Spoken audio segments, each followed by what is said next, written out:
जंगल के राजा शेर को अपनी शक्ति पर बड़ा घमंड था। वह स्वयं को सबसे शक्तिमान समझता था, इसलिए जंगल के हर जानवरों पर अपना दोष जमाता रहता था। जंगल के जानवर भी क्या करते, अपने प्राण सबको प्रिय थे, इसलिए वह न चाहकर भी शेर के सामने नतमस्तक हो जाते। एक दिन दोपहर के समय शेर पेड़ के नीचे सोया हुआ था। वहीं एक मच्छर भिनभिना रहा था, जिससे शेर की नींद में खलल पड़ गई थी। वह एक मच्छर से बोला, ए मच्छर, देखता नहीं मैं सो रहा हूँ, भाग यहाँ से नहीं तो मैं मसल दूंगा। मच्छर बोला, क्षमा करे वनराज, मेरे कारण आपकी नींद में व्यवधान उत्पन्न हुआ, किंतु आप मुझे ये बात नम्रता से भी तो कह सकते थे। आखिर मैं भी तो इस धरती का जीव हूँ। अच्छा, तो तू छोटा सा मच्छर मुझसे जवान लड़ाएगा? और क्या गलत कहा मैंने? तुम मच्छर हो ही ऐसे, कोई भी तुम्हें यूं मसल दे। मैं तो ये बार बार कहूंगा, क्या बिगाड़ लोगे तुम मेरा? मच्छर को शेर की बात और व्यवहार पर बहुत बुरा लगा।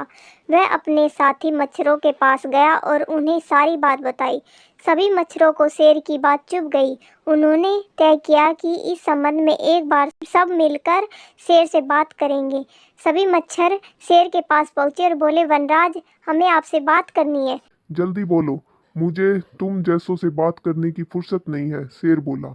वनराज, आप होंगे बहुत शक्तिशाली, किंतु इसका अर्थ ये कतई नहीं है कि आप अन्य जीवों और प्राणियों का मजाक उड़ाएंगे या उन्हें नीचा दिखाएंगे। मच्छर बोले, मैंने जो कहा सच कहा। मैं बहुत शक्तिशाली हूँ और मुझे कोई हरा नहीं सकता। ऐसा नहीं है। अगर आप शक्तिशाली हैं तो हमें भी इतना सामर्थ्य है कि आवश्यकता पड़ने पर हम किसी का भी सामना कर सकते हैं और उसे हरा सकते हैं।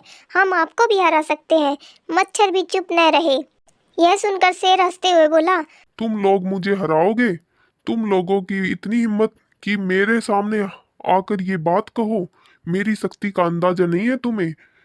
अन्यथा ऐसा कभी नहीं कहते। अभी भी समय है, भाग जाओ यहाँ से, नहीं तो कोई नहीं बचेगा। शेर के घमंड ने मच्छरों को क्रुद्ध कर दिया। उन्होंने ठान लिया कि इस शेर को मजा चखाकर ही रहेंगे। वे सारे एकजुट हुए और शेर पर टूट पड़े। वे जगह जगह उसे काटने लगे। वह दर्द से करार उठा। इतने सारे मच्छरों का सामना करना उसके बस की बात नहीं थी। वह दर्द से चीखता हुआ वहां से भाग खड़ा हुआ, लेकिन मच्छरों ने उसका पीछा नहीं छोड़ा। वह जहां भी जाता वे उसके पीछे पड़ जाते और उसे काटने लगते। आखिरकार शेर को झुकना पड़ा। उसने हार मान ली। वह मच्छरों के सामने गिड़गिड़ाने लगा, मुझे बख्श दो, मुझसे गलती हो गई। जो मैंने तुम्हें तुच्छ समझकर तुम्हारा मजाक उड़ाया और तुमसे बुरा भला कहा, आज तुमने मेरा घमंड तोड़ दिया है। अब मैं कभी किसी को नीचा नहीं दिखाऊंगा। मच्छरों ने शेर को सबक सिखा दिया था। इसलिए उन्होंने उसे काटना बंद कर दिया। वे बोले, घमंडी का घमंड कभी न कभी अवश्य टूटता है। आज तुम्हारा टूटा है। घमंड करना छोड़ दो, अन्यथा एक दिन ये तुम्हें ले डूबेगा। और कभी किसी प्राणी को नीचा मत समझो। हर किसी की अपनी सामर्थ्य और शक्ति होती है। यह सुनकर शेर शर्मिंदा हुआ और माफी मांगने के बाद वहां से चला गया।